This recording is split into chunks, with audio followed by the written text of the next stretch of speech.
evening, everyone, and welcome to this event. Our community explores affordable housing. You could be surprised what that means. My name is Ann Lamoureux, and I am the 2022 co-chair of the Eau Claire Women's Giving Circle Education Committee, along with Petey Oneman. We appreciate that each of you has chosen to attend this event. There are periodic poll questions. We would appreciate if you could answer. The answers are completely anonymous, so we appreciate your participation. We have 4 great speakers this evening to talk about our topic. First, Billie Hufford. She's an associate planner for the city of Eau Claire. Billie moved here in August from Kansas City, Missouri. She previously worked on developing a rental registration and inspection program for the city of Grandview, and also worked on a countrywide affordable housing toolkit. She continues her work on housing needs for the community in her position as a planner and hopes to bring effective strategies to the region by listening to and working with all the members of the community. Judi Moseley is co-chair of JONAH's Affordable Housing Task Force and has been a residential real estate agent for the last 10 years. She previously worked in nonprofits for 25 years, providing services to families that face poverty, housing insecurity, and violence. As well as being co-chair of the JONAH Affordable Housing Task Force, she sits on the City of Eau Claire Housing Opportunities Commission and is the National Association of Realtors Federal Political Coordinator for Wisconsin's 3rd Congressional District. Amy Giani is the Executive Director for Family Promise of the Chippewa Valley. Amy has been with Family Promise of the Chippewa Valley since 2008, initially as a case manager until she stepped into the role of Executive Director in 2019. She has over 20 years of experience in the nonprofit area, both in the fields of forensic mental health and with families experiencing homelessness. Chris Maslonkowski is a board member of Hope Village and a licensed pharmacist. She has been a resident of Chippewa Falls for 29 years. She serves on the board of directors of Hope Village and has been a Hope Village mentor and a grant writing fundraising committee member since 2018. She received her BS degree in pharmacy from the University of Minnesota and a master's degree in public health from the University of Wisconsin-La Crosse. We also want to acknowledge and thank our sponsors, Franson Bank and Trust, who has been a supporter of the Women's Giving Circle educational event for many years. In addition, we want to thank our anonymous donors. Throughout the presentation, I'm sure you're going to have questions. Please feel free to write those in the question and answer section at the bottom of the screen. We will compile these questions and pose them to the speakers during the Q&A section. We also ask that at the end of the presentation, you answer a short survey. Your feedback is beneficial for us to consider in our future presentations. And now I will hand this over to our first speaker, Billie Hufford. Thank you. Thank you, Ann. Good evening, everybody. As she said, I work with the City of Eau Claire as an associate planner. I'm going to take a little time tonight to go through some data and talk about what the city is doing in regards to affordable housing. So first, we'll talk about some data. First thing I looked at when trying to understand the affordability question here was the housing occupancy. In many communities I've worked in, you see over the last 10 years, a decrease in homeowner occupancy and an increase in rental occupancy. But that's not occurring in Eau Claire. It's staying pretty consistent. And even with the vacant housing, everything's staying pretty consistent.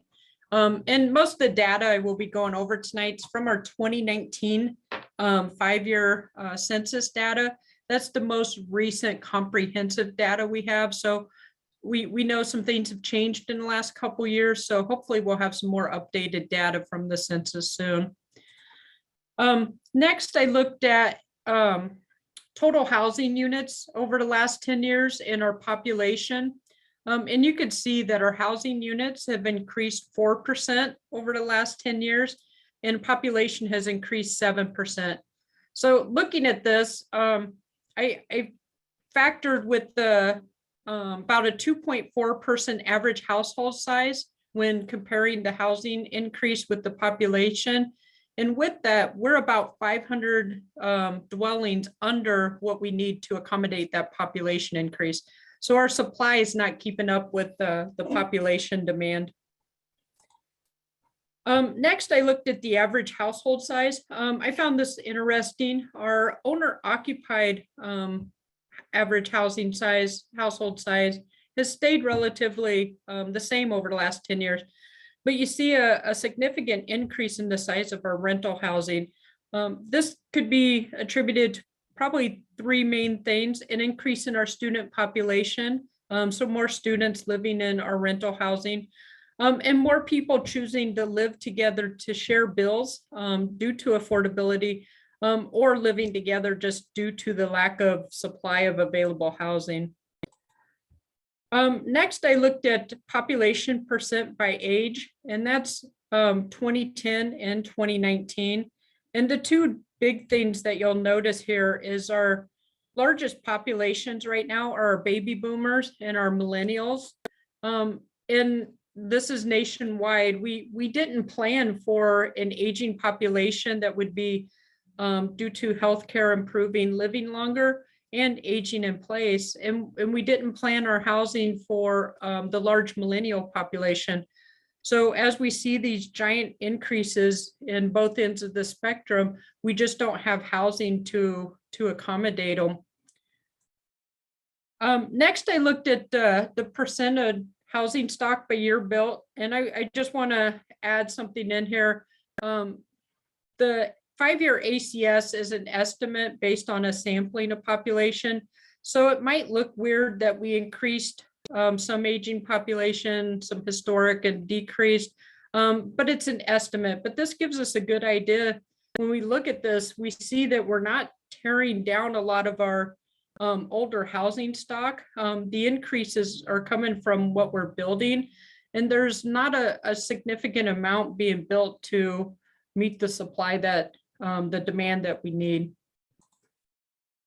So next we're going to do a quick poll question here on affordability, and just take a moment to answer in Eau Claire for the county, and based on the 2019 5-year ACS, what is the median affordable rent? And we'll just take a second or two, let you guys answer that and see what we think the affordable rent is. And keep in mind, this is from a couple years ago. It's the most recent data that we have. We'll give it just a couple more seconds.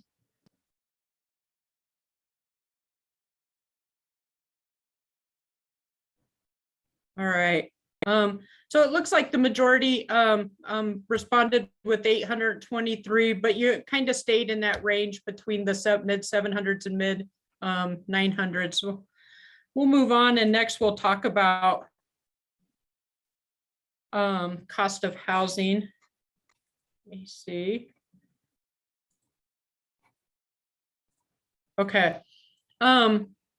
So first we're going to look at if you're buying a home, what the cost of housing is. So again, the most recent census data we have is from 2019. So at that time, the median home value was $155,000. As someone who just moved here and bought a house, I knew that wasn't accurate for today. So looking at some different websites that puts information out there, a more realistic average is probably just over $230,000. If you consider buying a house, a general rule for affordability is that you shouldn't spend more than 2 to 2.5 times your gross annual income.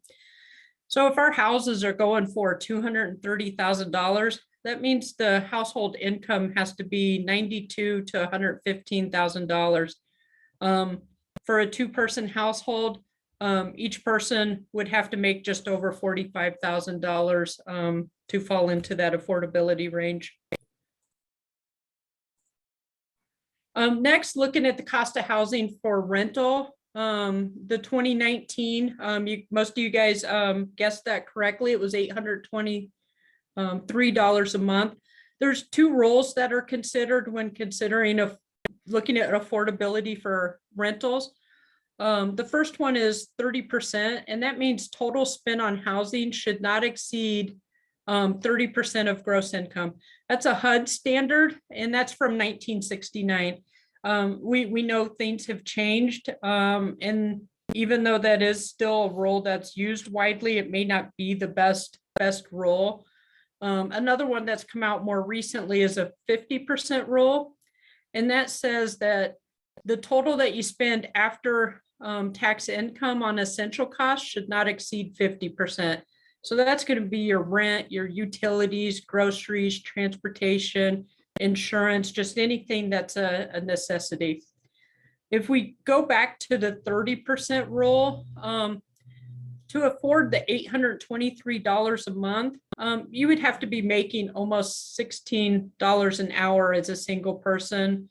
And if you're making minimum wage, you would have to work 87 hours a week to afford the median gross rent on a single income. If it was two people in a household, one would have to work over 40 hours combined to make that. We also know that rent costs have increased significantly in the last couple years. And when I went to apartmentfinder.com to get an idea of that, I found that the places that went for around that 823, there weren't a lot of them. And the ones that were there were studio and one bedroom apartments. So if you're a single parent with kids and you're making minimum wage, you're going to really struggle to find affordable housing. If you're making $16 an hour, you're going to struggle to find affordable housing. So I went to the Bureau of Labor Statistics, got some wages for the city of Eau Claire, and just selected a handful of different occupations. And this is what they're making an hour and what that looks like a year. So if you look at all these different employee groups, none of them as a single person could afford to buy a home. And very few of them as a single person could afford to rent. And if we had a more realistic current median rent, probably very few of these people would be able to afford the median rent right now. And that's why we see that increase in our rental average household size, is it's taken more people to be able to afford to be in a rental. So I'm going to go over what the city is doing. We have one project with P&R companies in the Cannery District. They've received some different TIF and tax land credits. And with that, 20% of the units, a total of 52, will be rented at 80% or below of the county median income. And of those 52, 10 of those will be rented at 60% or below. So what that means is they'll look at 60% of the county median income and then the 30% affordability rule. Some other things that are going on. We have 3 WIDA properties, and that's kind of a low income housing tax credit through the state of Wisconsin.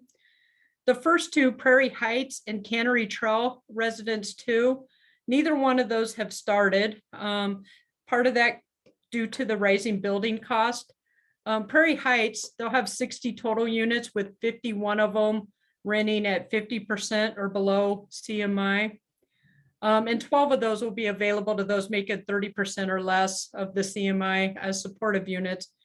The Cannery Trail, 43 total units with 36 of those reserved for people making 30 to 60% of CMI. And due to the higher cost of building, this project was struggling to get off the ground. So we just learned yesterday that an additional $1 million has been awarded in state ARPA funds to help that project get going. And then one that's been around for a little while is the Biscuit Lofts, and all 22 of those units are low income. Some other things, we're going to be doing a regional housing study this year, including some of our partners, cities around and county. And that'll help us identify other things that we could be doing, where our largest needs are, and just really dive into what's going on right now. We have the Housing Opportunities Commission, and they're tasked with increasing the supply of affordable housing and making housing more affordable. And there's just a variety of people from the community, different jobs, different sectors that are a part of this. We get a lot of different perspectives. A big part of something we need to do in the next year is reviewing, changing some of our codes. Developers incur a lot of cost in places that we could probably eliminate pretty easily with code changes. And we can look at increasing density, which will help with the affordability. And then we'll just keep looking at other funding sources, ARPA, Affordable Housing Fund, and other state and federal programs. You know, and when we go back to the data and look at it, the biggest issues are supply and wages. Excuse me. Next up is Judi Moseley.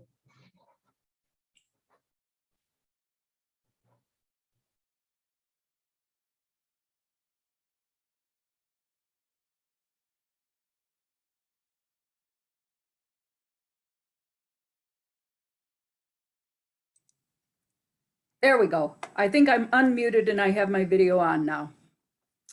So we have up on the screen a poll question that asks you to indicate what you think the single largest, do you think that the single largest cause of our current housing shortage is the market crash of 2009?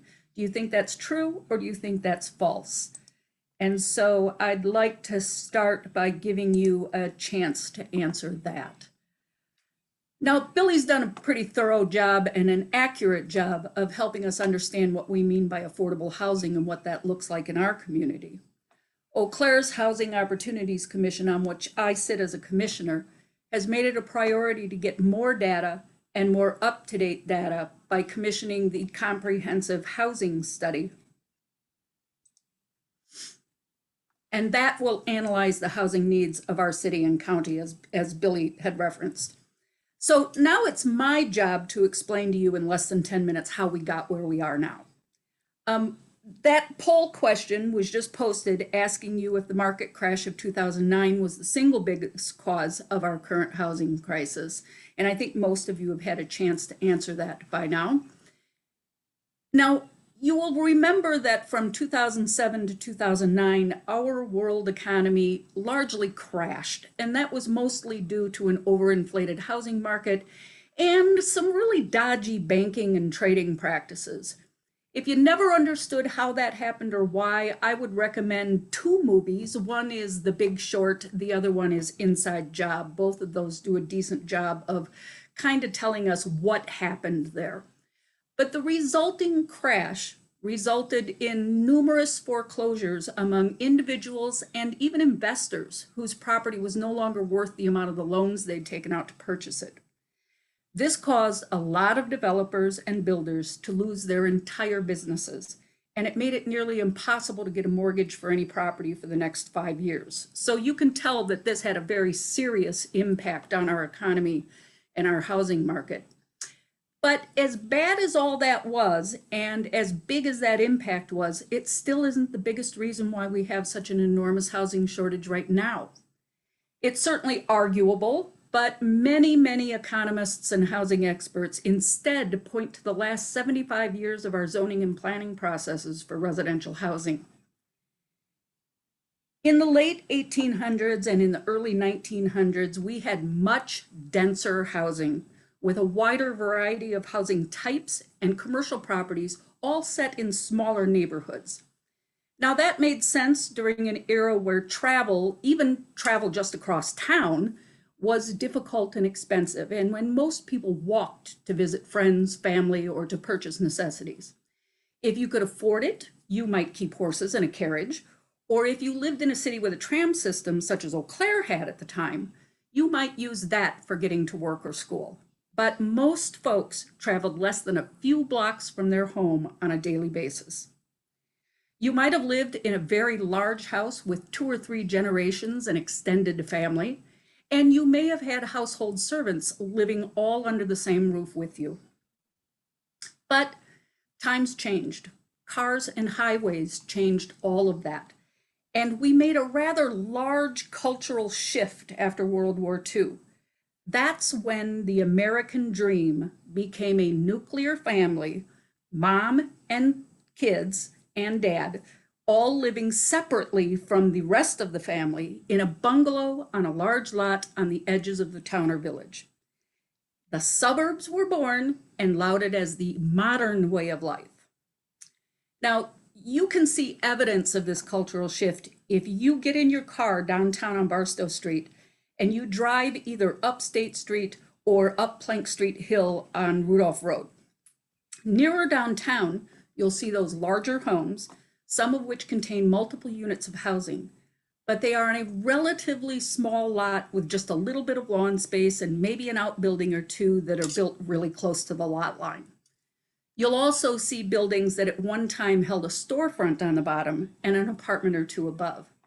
But as you get to the top of State Street Hill or Plank Street Hill, you begin to see smaller houses built on slightly larger lots. Many of those were built as soldiers came back from the war and they used their GI Bill to purchase those houses.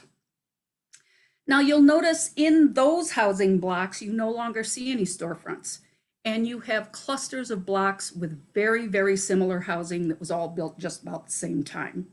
For the most part, you can tell what decade the house was built based on how many blocks you are from the city center, because growth went outward from the city center. By the time you get to Gulf Road, many of those houses were built on 1 and 2 acre lots in the 80s. And then on the south side of Gulf Road, you'll find 90s and early 2000s. Today, we have neighborhoods that are developing south of I-94. Now, this is really an illustration of urban sprawl and the move to larger homes on larger lots that were in a neighborhood filled with other homes that all looked similar. Businesses were clustered together in commercial districts, and our city zoning and planning reflected that change because it was what was popular. It was what people in our community wanted. And no one realized then what the unintended consequences of those policies would be. It's important to state that this isn't something that just happened in Eau Claire or in the Chippewa Valley. It wasn't even something that was isolated to our region or even the state of Wisconsin. It happened all across the country, and our entire country is feeling the same effects that we are, a large and pervasive housing shortage. Fortunately, we have a lot of smart and caring people in our community who are working on solutions. Our city staff, with the direction of City Council and the Plan Commission, have created the Housing Opportunities Commission, a Chippewa Valley Affordable Housing Task Force, and an Affordable Housing Fund that are all focused on researching possible solutions and restructuring our policies and ordinances to make financing and approving affordable housing in our community an easier and more fruitful process. So let me give you an example or two. The HOC, the Housing Opportunities Commission, is beginning to review all of the housing-related ordinances and process that our city uses with an eye to proposing changes that'll make the development of new housing and the preservation of existing housing easier and more affordable.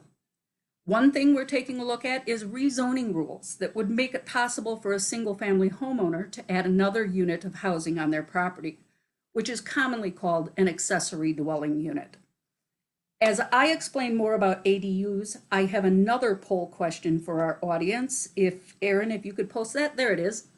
If the city of Eau Claire allowed single-family homeowners to add an accessory dwelling unit on their property, would you be interested in adding one on your lot? And you can choose either yes, no, or I'm not sure, I'd have to know more. Now, an ADU, an accessory dwelling unit, is not a new creation. Those large homes down in the 3rd Ward, some of those started out as separate quarters for housing servants. And over the years, they were split off into their own lots and a few were even redeveloped into multifamily housing with 6 or 8 units.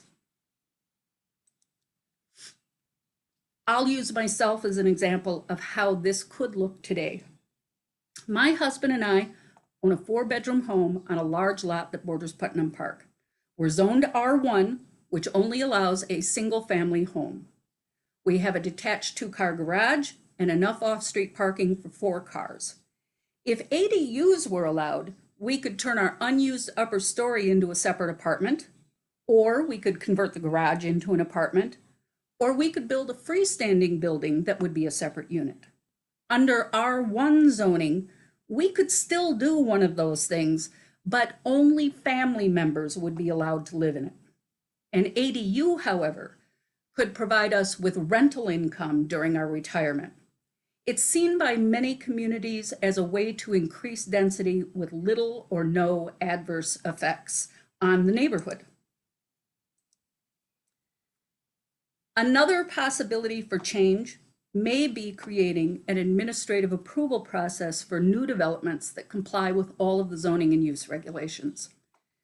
This would mean that developers of new housing wouldn't have to spend the time and money needed to present plans to Plan Commission unless they were asking for changes or allowances in permitted uses. Instead, city staff would review the plans and ensure compliance, shaving months and even thousands of dollars off the process.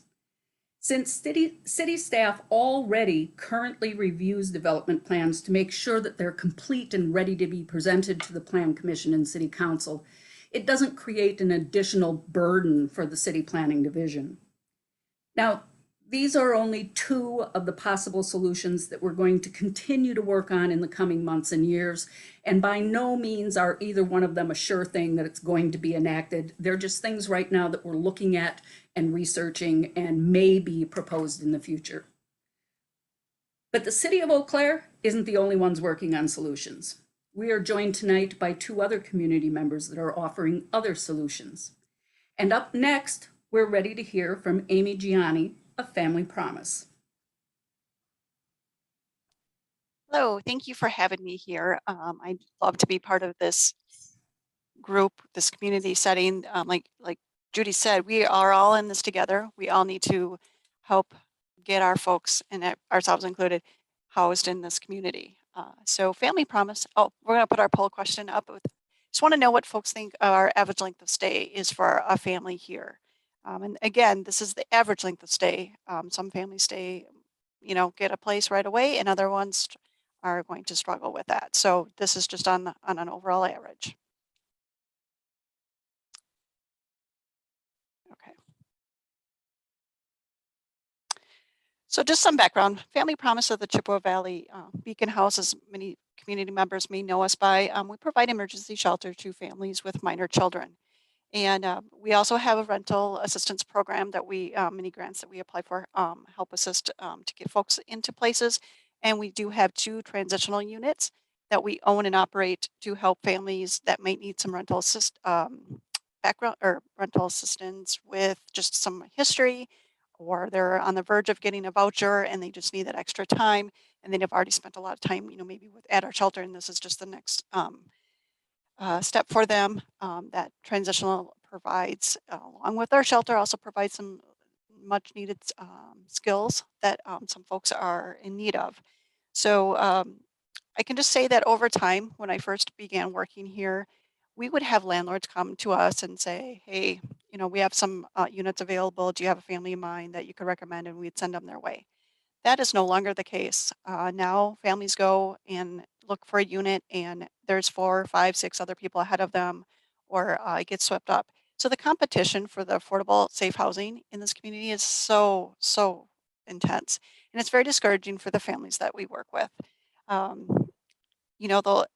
The time here, they'll say, I just will come back and they're just beat down, and the kiddos that we encounter here, we get to know them as family almost when they're here, because they stay here a while and we're going through these growing pains with them. And so it's just something that we really need to help with them with. Our case management services definitely helps them navigate the system, because it's hard. Some folks, how to fill out an application, the application fees. what landlords are looking for and helping families to become good renters. And any of those skill levels that could be helpful to folks is what we'd like to do. Piggybacking off of what has already been said tonight, it's just difficult. And when it's like looking for a job that's, 500 other people are wanting, landlords can name their price, they can be selective, and we understand that. But that doesn't change the need that our many families need housing. And I can share with you that my own experience that sold our home looking for a place. I have an income, my husband has one.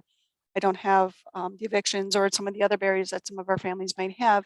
And yet I found it difficult to find a place and was devastated and beat down. And it's felt like a full-time job just doing that and hitting the pavement and looking for a place. So it was a very humbling experience for me to go through that myself. And I think that's what sometimes we might lose sight of too, is if we're not in it, if we don't know what it feels like, it's just like yeah, it's tough out there, but there's places. It is difficult, and for all spectrums of affordable housing. So I just I challenge everyone how to be part of the solution with this. It's not an easy fix, but I think we can all do this and be in it together. It's just it's something that needs to change and get and change for folks. I'm just humbled, like I said, just to be part of the solution and to help our families and to be part of this panel that will be a key component to that. We are always looking for landlords to come to us or financial help to help with that first month's rent or tools, skills level, whatever the case may be. So thank you again for having me be part of this panel.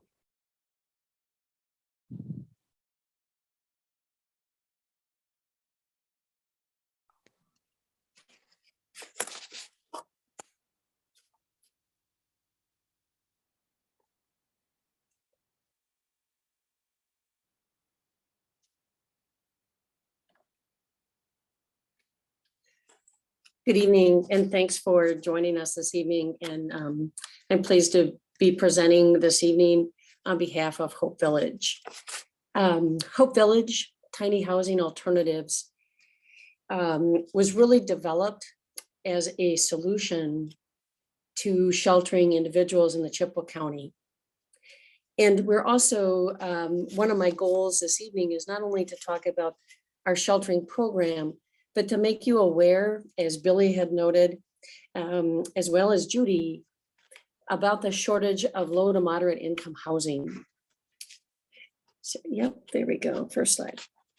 So slide, yep. So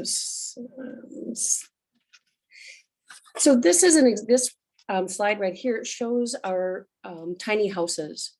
We currently have 10 tiny houses. They're built with volunteers. They would take about 3,000 hours to build them. As you can see, they're built on a frame from an RV, which we take apart. They vary in size. We can house one individuals to families of 4. And they cost, at today's market, about $10,000 to build one tiny house.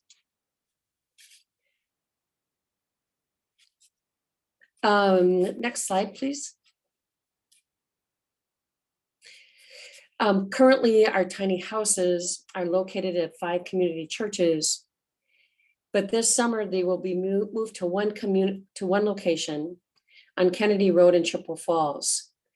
And so our dream, our part of our business plan will be to bring those 10 tiny houses to the Hope Village to be in community with one another. Next slide. Thank you. Hope Village sheltering program is very unique in that we have a navigator who we contract through the Career Development Center who does the vetting of our guests. And each guest is then paired with 2 mentors. Each mentor meets with our guest and our navigator every week because we have a 7-day lease. And that 7-day lease is a good reminder to us to stay focused on our 3 goals, which we call our secure living plan. The first one is a financial plan. And that financial plan includes job training, education, meeting with workforce resources, searching for jobs. Our second goal is a housing plan. Are we on the Chippewa County Housing Authority list? Have we met with WestCap? And the third goal is access to healthcare. And we like to approach that from a holistic point of view to include both mental and physical and social health. And so every week, our mentors, our navigator, and our guests focus on these three goals to make sure that we're making progress. So again, Hope Village is a very high touch sheltering program. But what we know is that based on our outcomes, as well as our surveys, that we've been successful and our guests have good things to say about our program as part of our quality improvement. Next slide. We believe at Hope Village as part of our mission, which is to guide our guests to stable housing using sheltering, mentoring, and education. If we're going to be held to that mission and that goal, we need to track our utilization. And so you can see that Hope Village was started in 2016, and this is our cumulative data through 12/31 of 21. And what we know is that we have sheltered 54 households, 87 individuals, and we've provided over 7,219 nights of sheltering in our tiny houses. But what does that represent in terms of cost savings? It's over $500,000 or $577,000 in hotel savings by sheltering our guests in our tiny houses. I think it's also important to note that we have a 64% cumulative average of supporting our guests and finding permanent housing, which is so important. Again, our sheltering program is a stepping stone to permanent housing, and permanent housing relies on that foundation of those three goals. Also to note, we've served 4 veterans and 4 high school students in our tiny houses. Next slide, please. Because Hope Village being started in 2016 to address the need of sheltering in our community, what we now know is that we have an additional problem. And that problem, again, is the shortage of low to moderate income rentals in our community. So with both community, government, and private support, we have been working on for the last 2 years, launching a capital campaign to address this lack of affordable housing. And what you see before you is our concept drawing. And what we're addressing now is phase 3 in our capital campaign, which will include the building of 2 sixplexes and 5 duplexes to offer permanent housing for our guests and living in our tiny houses noted in phase 2.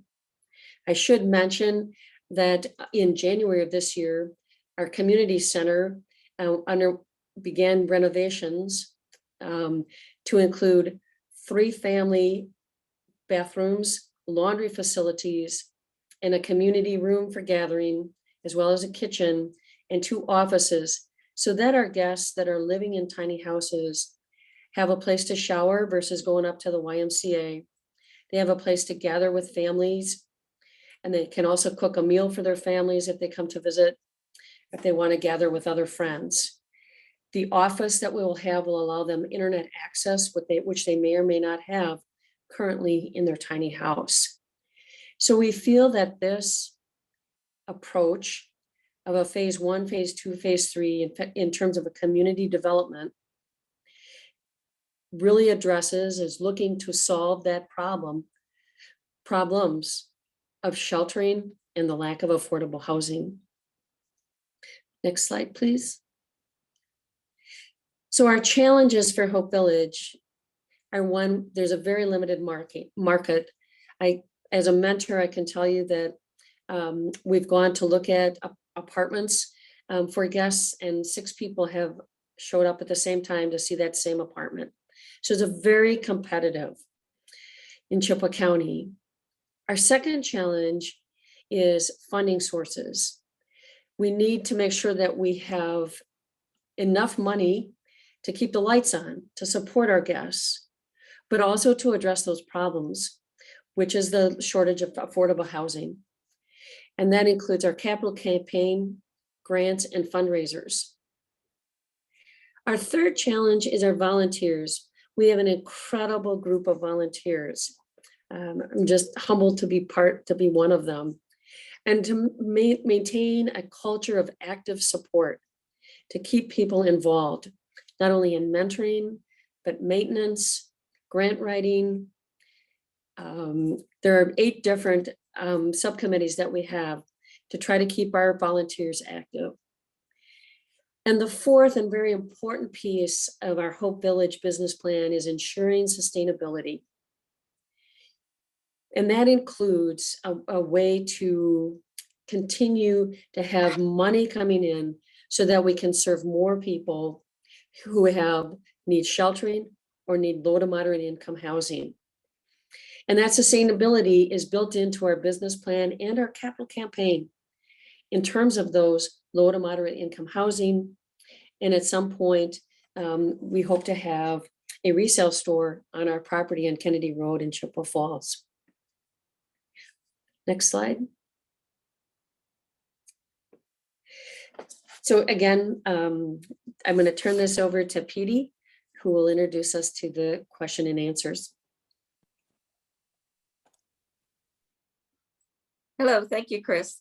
I've gotten a few questions in here, and I'm going to have all of the panelists show themselves with video and audio so that they can join in together to answer these questions.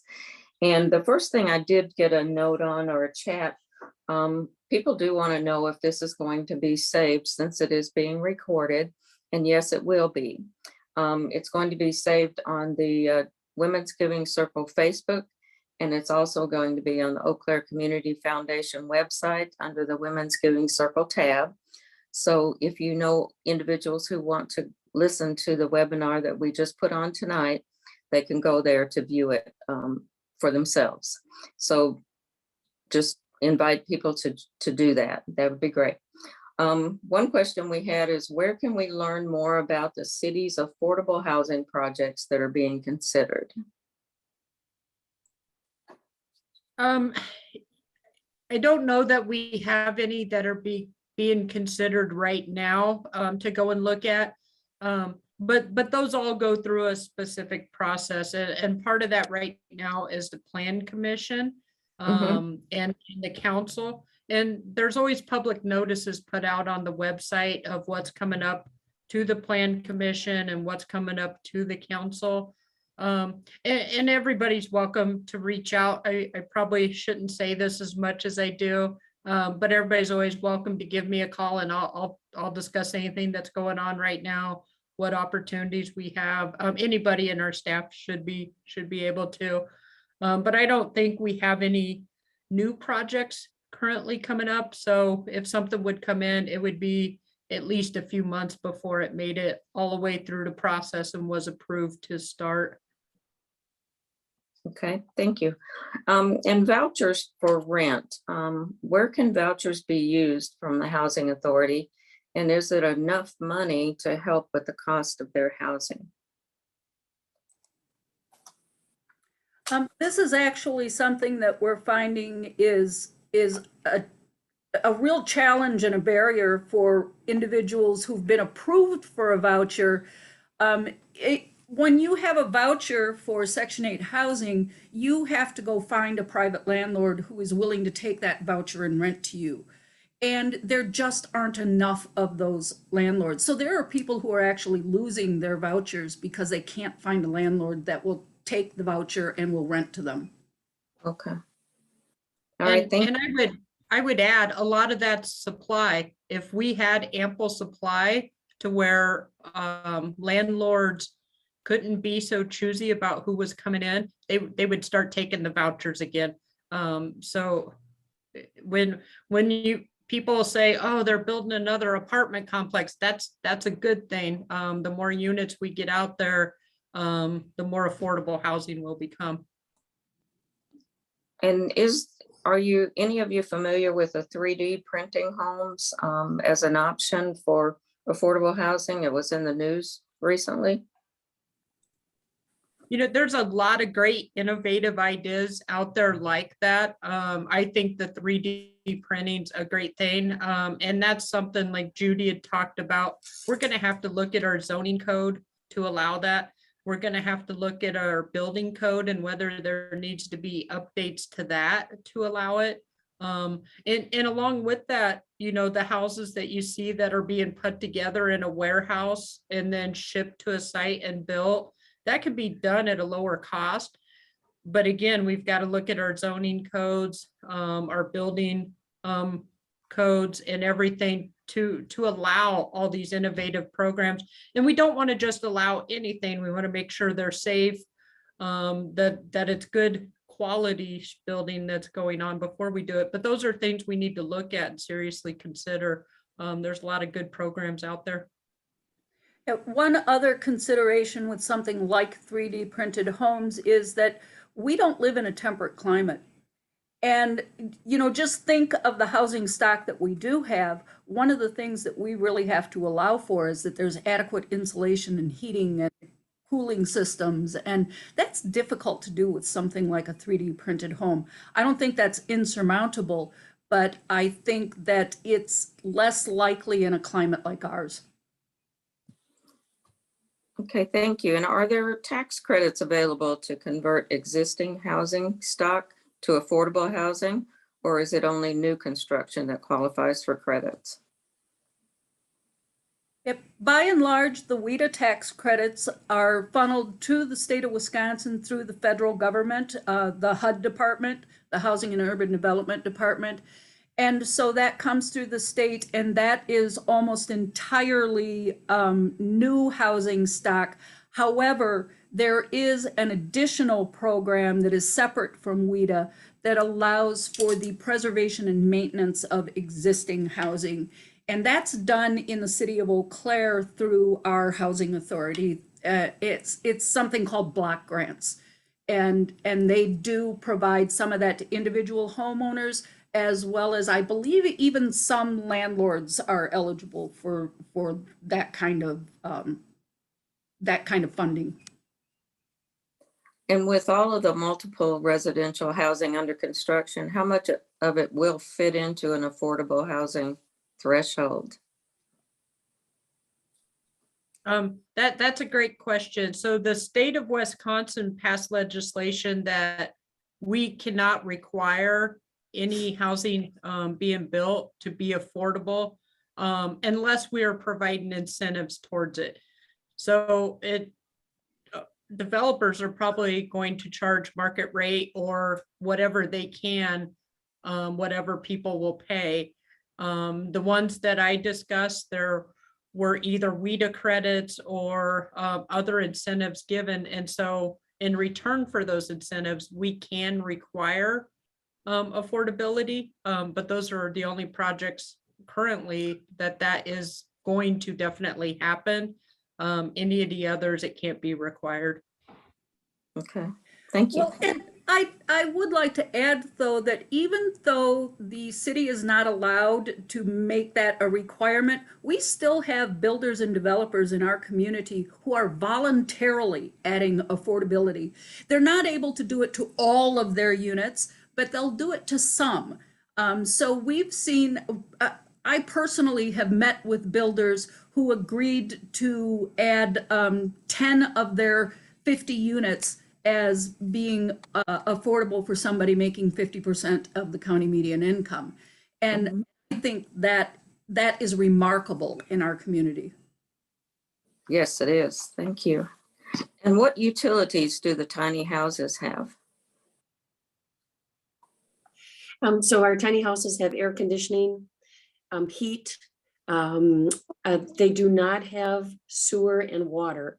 So our tiny houses, they have a 5-gallon pump, and they have to empty, our guests have to empty their water each morning, and nor do they have toilets.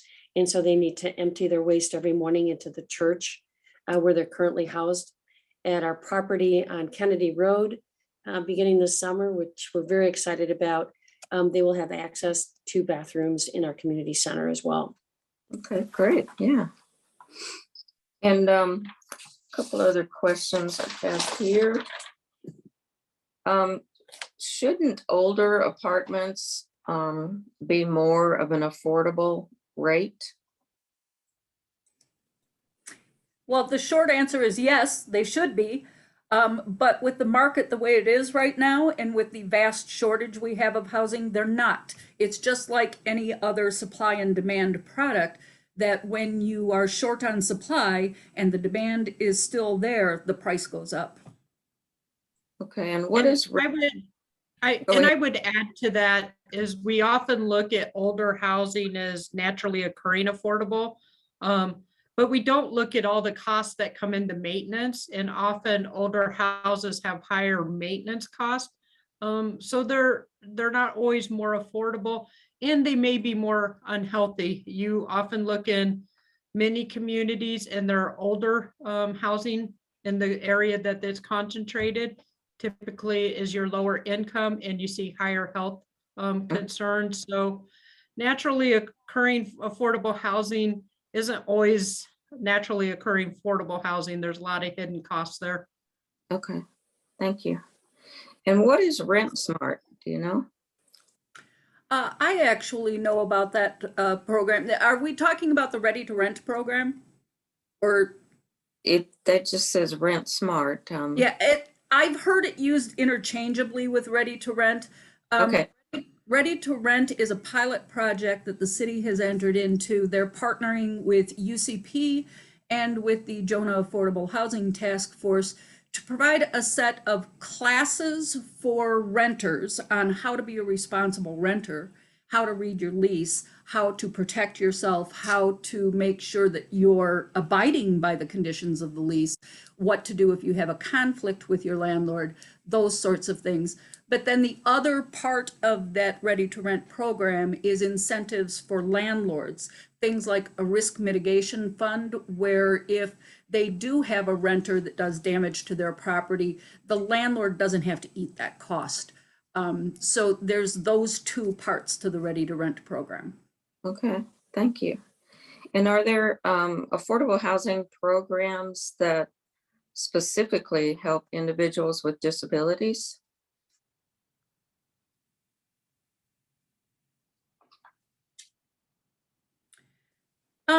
That's a pretty good question, and I should know that because I have an adult son who's disabled.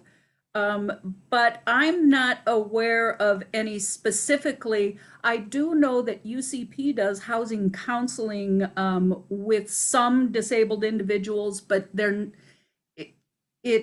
they have to have certain types of case management and that kind of thing in order to be eligible for it. I don't know of any blanket across the board programs. Okay, thank you. And I did get a comment from someone. Rent Smart is a course offered by UW Extension. Jean Walsh in the Chippewa County teaches these classes online currently. Was the comment that someone made. Thank you for that. That is an entirely different program, and the Ready to Rent education program is based on that Rent Smart course. It covers a lot of the same things. Okay. And are there any affordable housing programs that, oh, no, this is a different question, sorry. The new cannery district, the low income housing has a 10-year requirement.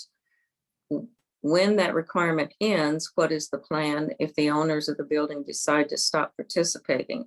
And is there a long-term plan if these housing options and partnerships end?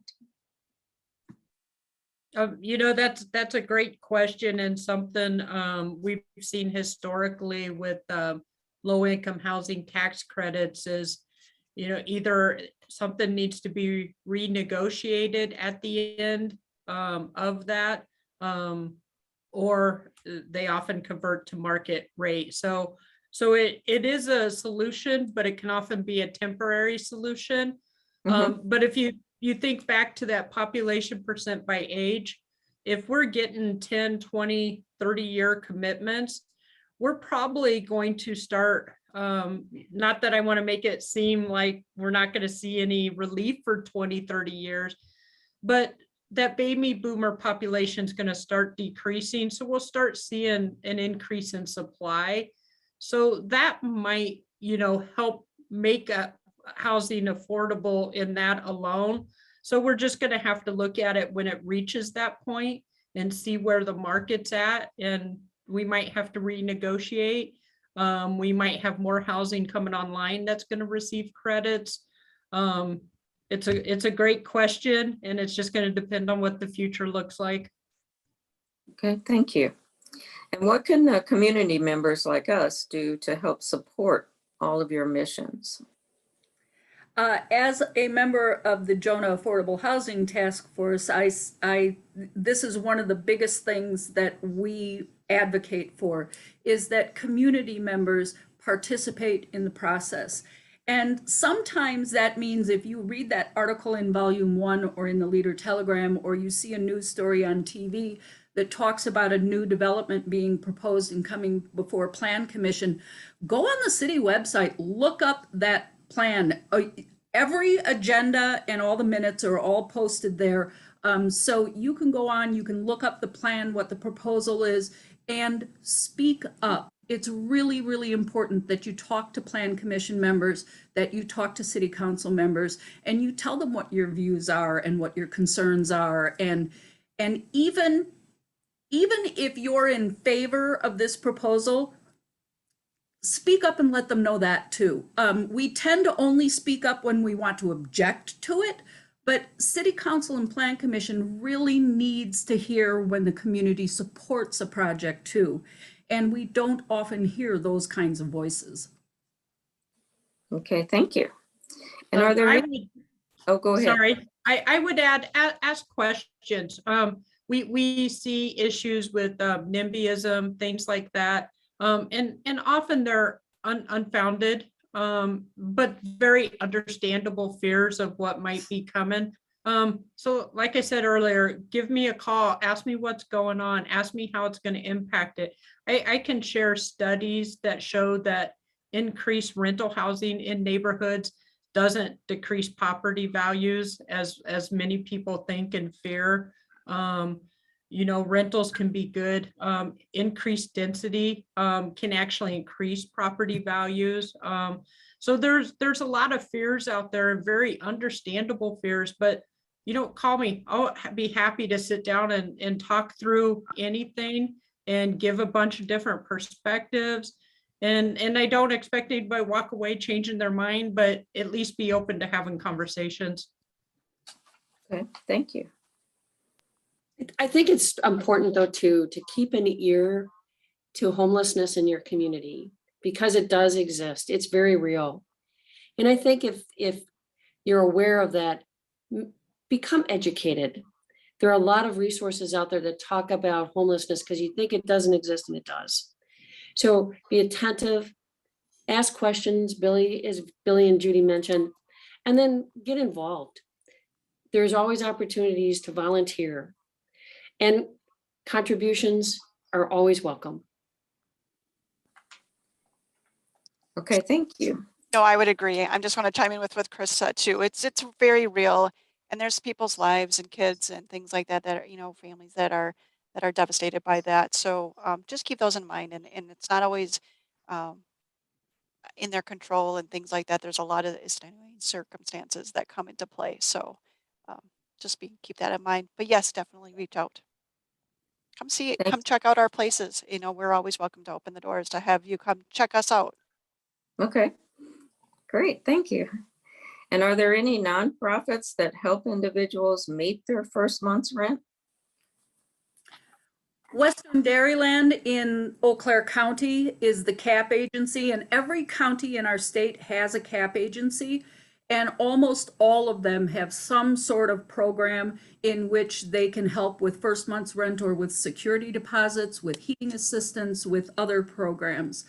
Right now, Western Dairyland for the last year has been administering funds to help people make up for lost wages during the COVID crisis. So if they were missing 4 months worth of rent because they were off work during that time, they could apply for emergency assistance that would make up those dollars and pay that back rent for them. And that was meant to avoid evictions. And it was a very, very successfully administered program in the state of Wisconsin. So, there are agencies as well as, county agencies and housing authorities and a lot of different programming. So, there are resources out there.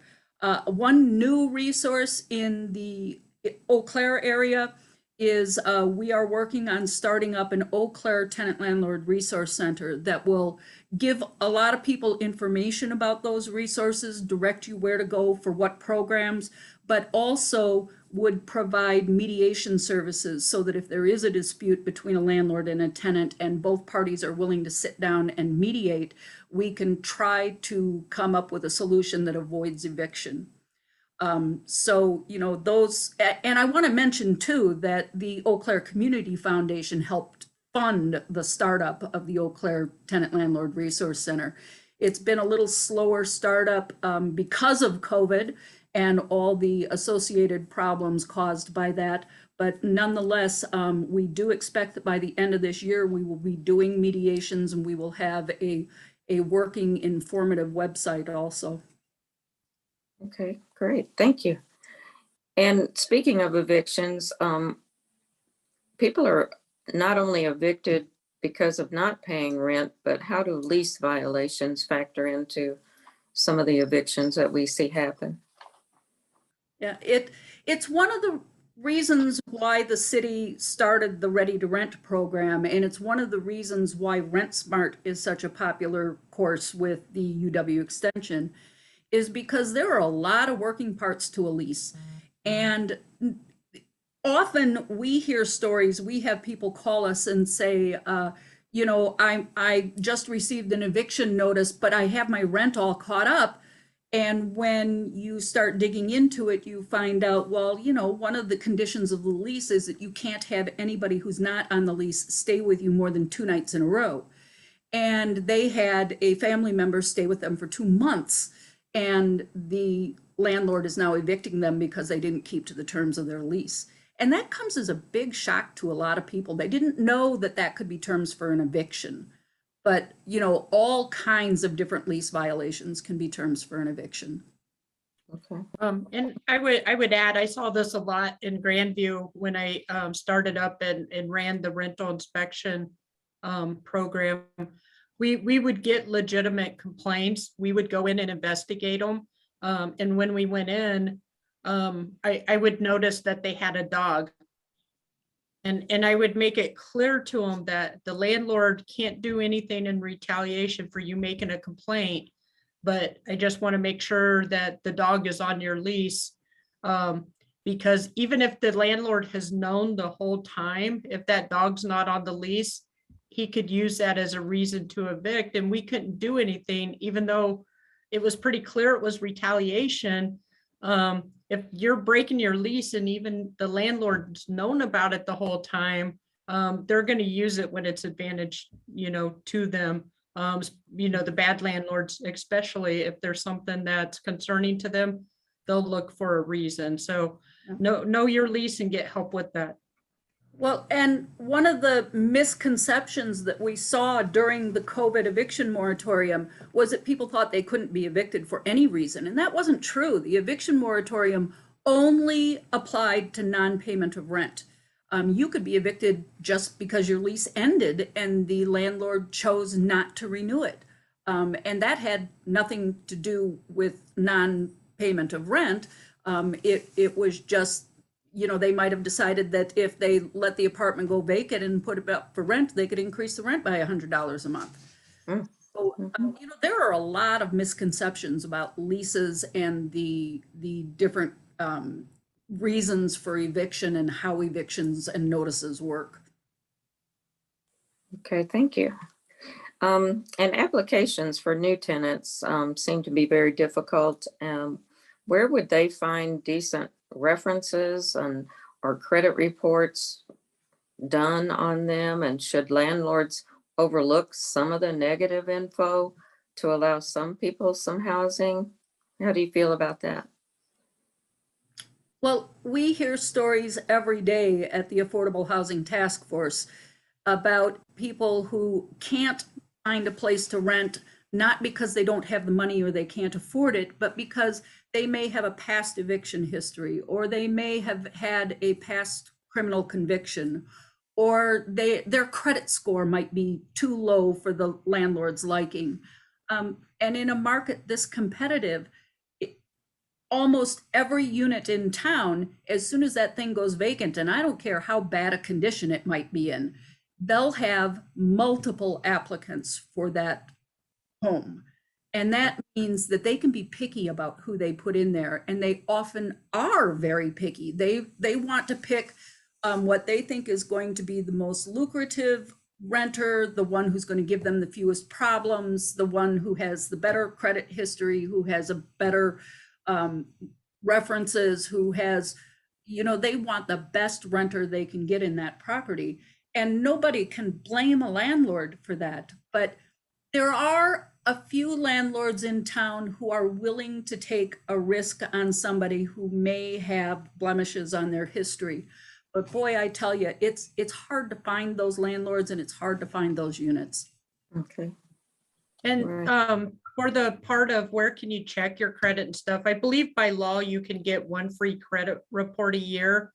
And there's multiple sources out there. I don't want to refer one and, it not be a good one, or, but look at those options. You can take a look, see what's on your credit report, see if there's any mistakes, see if there's some things you can do to increase that to help your chances. And if you need help with that, there's probably some nonprofits out there. That's not my area of expertise, but if there are questions, I'll do what I can to find out who can help and where. The library might be a great resource for that too.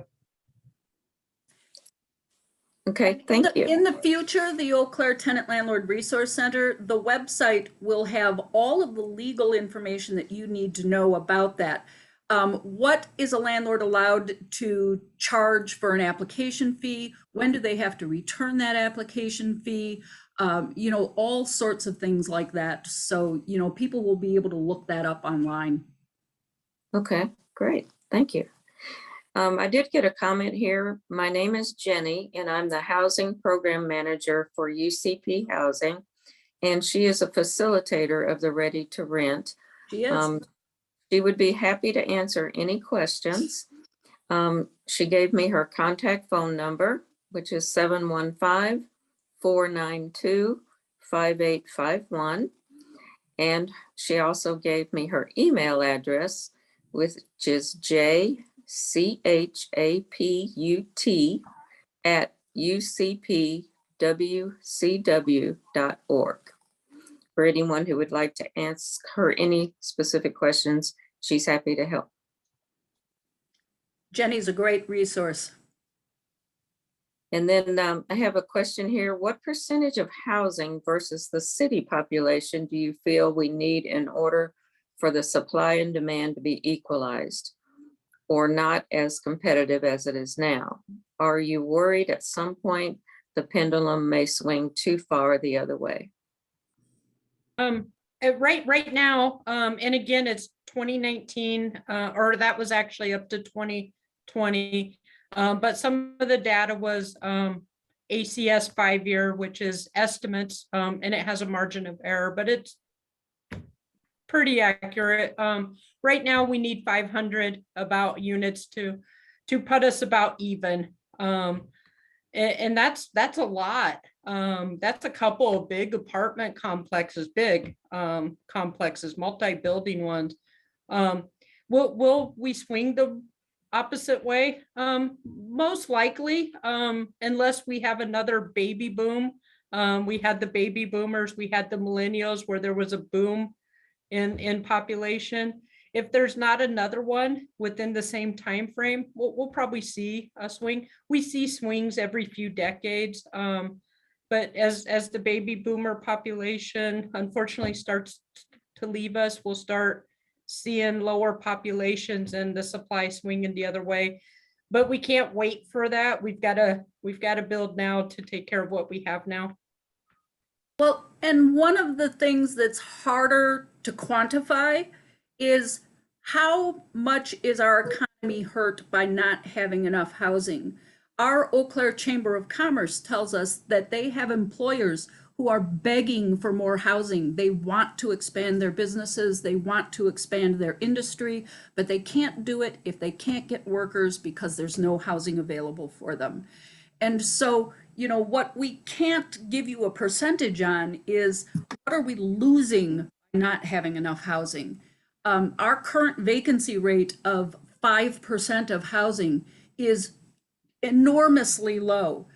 Normally, we need, in a healthy market, we like to see 8 or 9 or 10% vacancy rate because that allows landlords to have a month off in between renters where they can clean, do repairs, that sort of thing.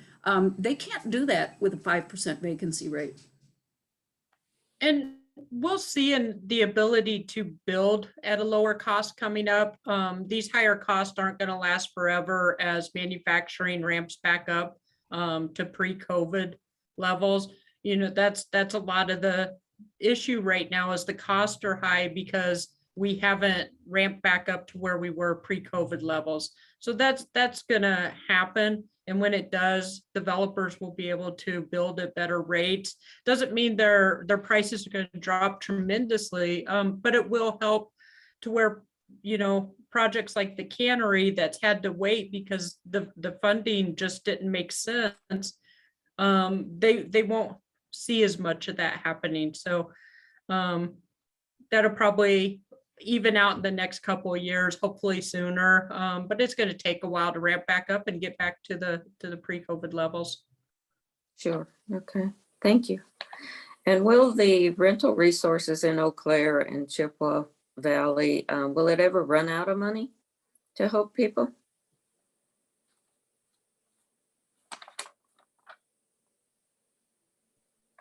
That's a great question. I don't know if anybody else wants to tackle it. Good question. It is. Yeah, We hope not. yeah, you know, it's all that money is, a lot of it's tax based. You know, so depending on what the needs of the community, the state, the country, what tax revenues coming in versus what's going out. There's so many factors that it's an impossible question to answer. We hope not, but we can't say no for sure. Sure. Okay. Thank you. Is the Housing Authority using the same financial guidelines that they have for years?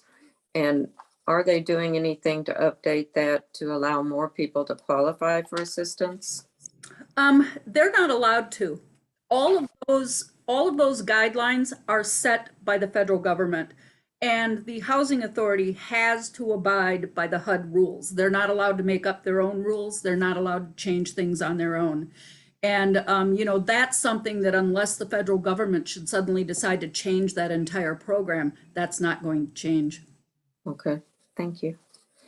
And once a person's on assistance, how long does that last? And can the tenant move on to a different place or move out to a different place? It depends on the type of assistance that they're getting. It sounds to me like that question is about the voucher program, the Section 8 voucher program.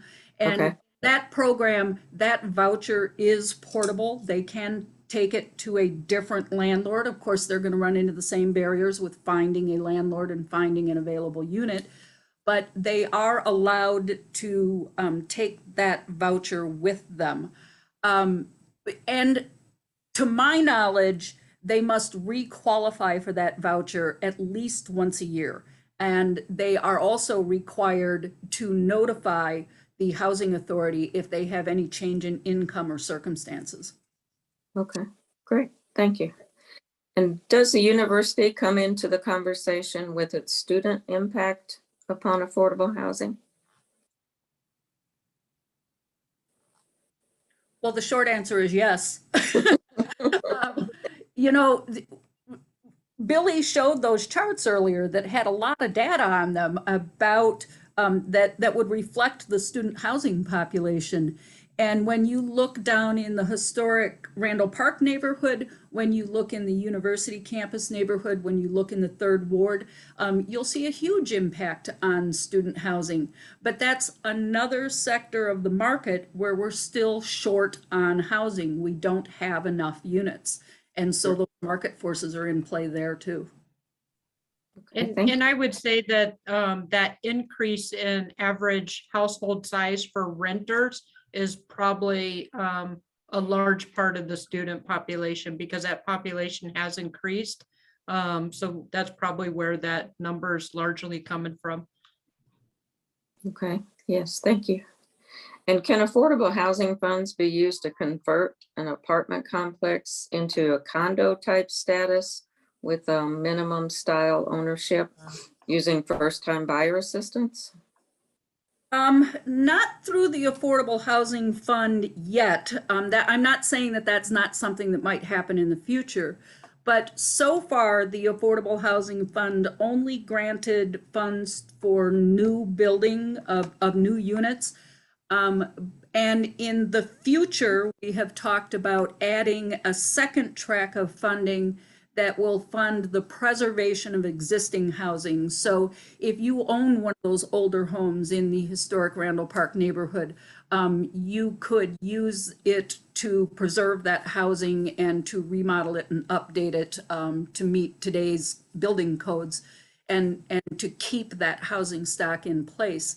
And that will also be, when it happens, a competitive grant process. You'll have to apply for it.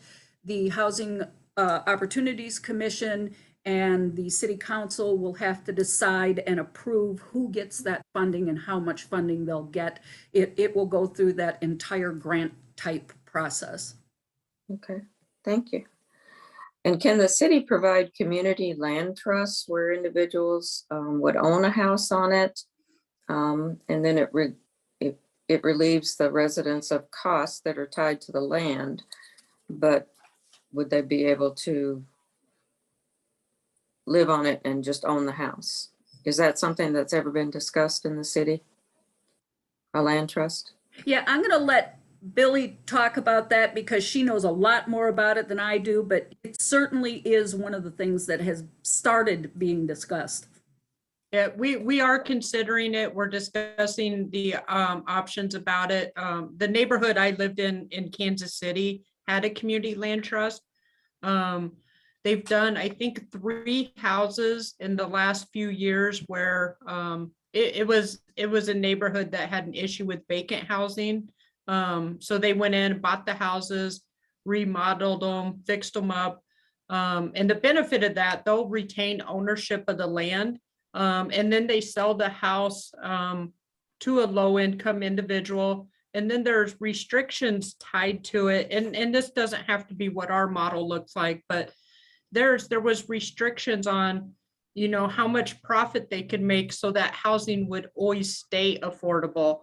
And they just recently purchased an old school building to convert into affordable housing through that process. So I don't know if they're going to make them condos that people can buy into and stuff, but you know, they've went from buying houses through the neighborhood, getting people who wouldn't have been able to afford them otherwise into them, to buying a school where they'll develop, you know, multiple units for people. So I think it's a great program, a great way to retain affordability. And that's probably one of the biggest benefits to it, is it can retain affordability 100 years from now. Great, okay, thank you. And can multiple people with vouchers live together and pool their funding? I'm pretty sure that the short answer is maybe. it has all kinds of rules surrounding it, and you're not allowed to just combine a couple of vouchers and get a bigger apartment or something like that. You have to create a new household, and that new household has to be eligible for the voucher. So the short answer is no, you just can't add them up and put them in a pot. But the long answer is that doesn't mean that households can't be combined and still be eligible for a voucher. Okay. Thank you. Well, that looks like almost all the questions that I have. Is there anything you want to say in closing before we turn it over to Ann Kaiser, who is our chair of the Women's Giving Circle, to close out the evening?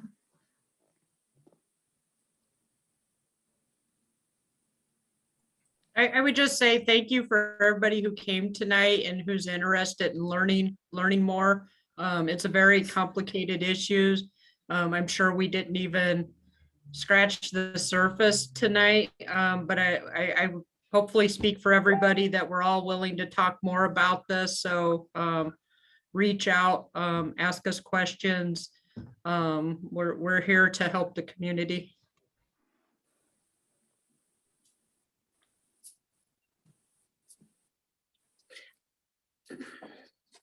On behalf of Hope Village, thank you for inviting us to participate in this forum. And also just, I think someone had asked earlier that, you know, what are our resources are available? And I'd just like to mention that as Hope Village, our resources have been many of them have been in our partnerships, the partnerships with our city planner, the partnership with our city council, the partnerships with our healthcare systems, the partnerships with our churches and our community.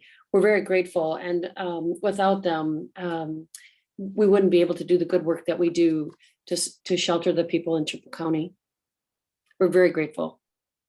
Thank you. I would agree. I feel like Eau Claire community is very generous, very supportive of our agency in particular too. I just feel very arms wrapped around us to help do the work that we do. We always, you know, the donations we get, those I thank you for what you do. And I'm like, we really couldn't do it without the community. It does take a village. So thank you. Thank you for being part of that.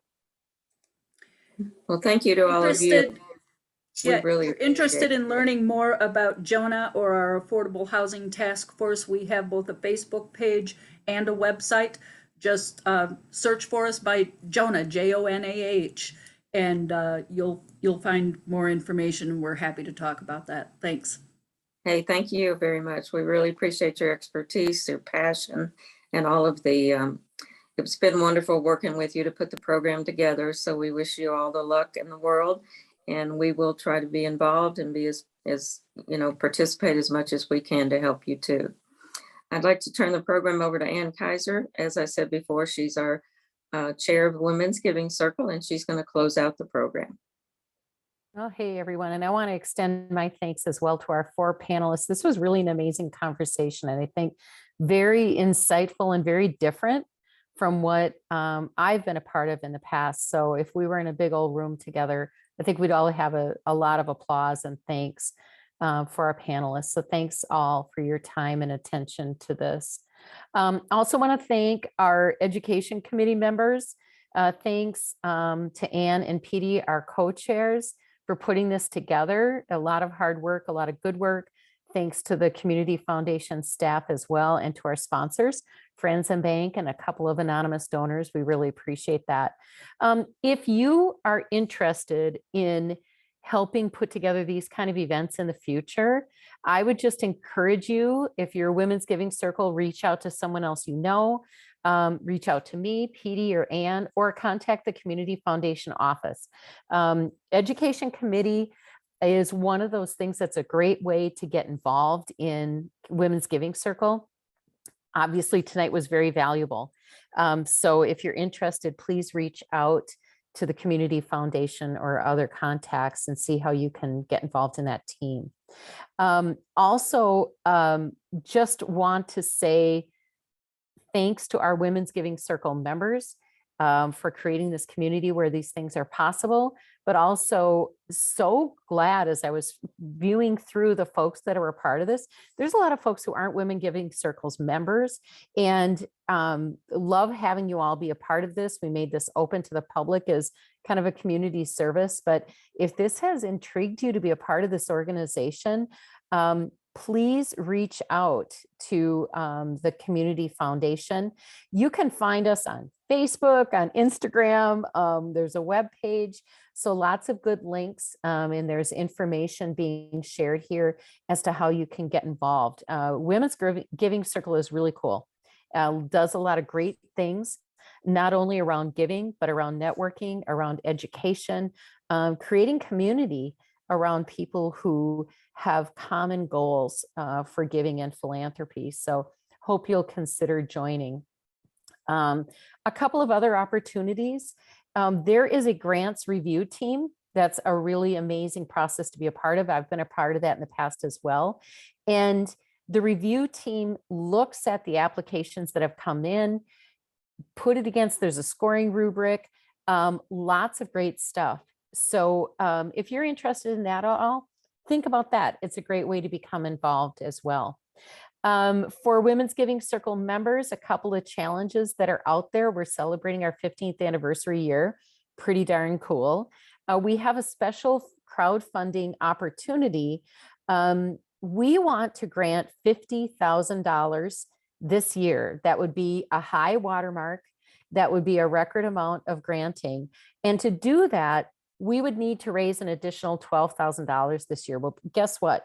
We're at $8,500. So there's only $3,500 left to go to reach that goal. And we want to reach that by April 1. So again, if you're interested, take a look at the newsletter that hopefully you all received. If you didn't get an email newsletter, reach out to the Community Foundation staff. They'll make sure you get that. Take a look at Instagram and Facebook and the Women's Giving Circle webpage. Would love to have you a part of that. And the last thing that we're doing is we're hoping to get 15 new lifetime members.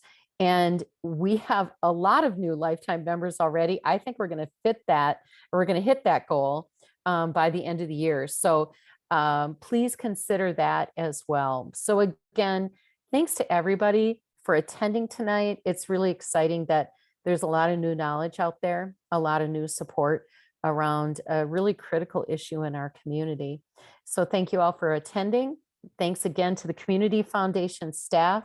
You rock. You help make all of this look good and make it look easy. Thanks for participating, and we hope everybody has a great rest of the week and a great weekend. Take care. Bye-bye.